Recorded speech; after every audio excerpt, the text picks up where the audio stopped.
Il était une fois, dans une petite école joyeuse et colorée, deux meilleurs amis, Juliette et Jean.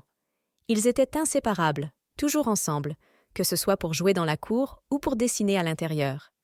Un jour, leur maîtresse, Madame Cerise, annonça une grande nouvelle. « Demain, nous aurons un goûter au chocolat », déclara-t-elle.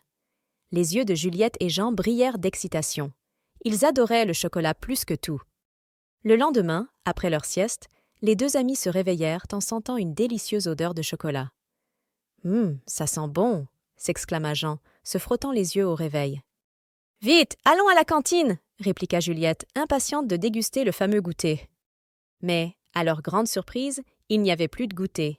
« Oh non! Qui a mangé tout le chocolat ?» se lamenta Juliette. « Moi j'ai une idée, allons enquêter !» proposa Jean. Ils se lancèrent dans une drôle de chasse au trésor à travers l'école, cherchant des indices. Ils rencontrèrent Monsieur Gribouille, le gardien, qui avoua avoir vu un chat noir près de la cantine. Alors, ils commencèrent à suivre des traces de pâtes chocolatées dans les couloirs. Finalement, ils trouvèrent le chat noir qui léchait ses pattes. Autour de lui, il y avait des miettes de gâteau au chocolat. « On a résolu le mystère !» s'écria Juliette. « Le voleur de gâteaux, c'est le chat !» Ils éclatèrent de rire en voyant le chat se pourlécher les babines. Ils racontèrent leur aventure à Madame Cerise, qui ria aussi avant de promettre qu'ils auraient un autre goûter au chocolat le lendemain.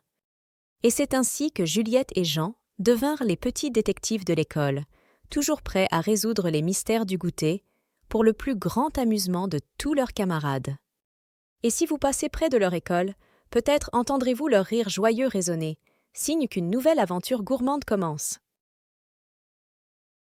Pour retrouver cette histoire ou créer une histoire sur mesure pour vos enfants, rendez-vous sur notre plateforme Histoire pour les enfants.fr. Histoire avec un S, pour, les, enfants avec un S.fr.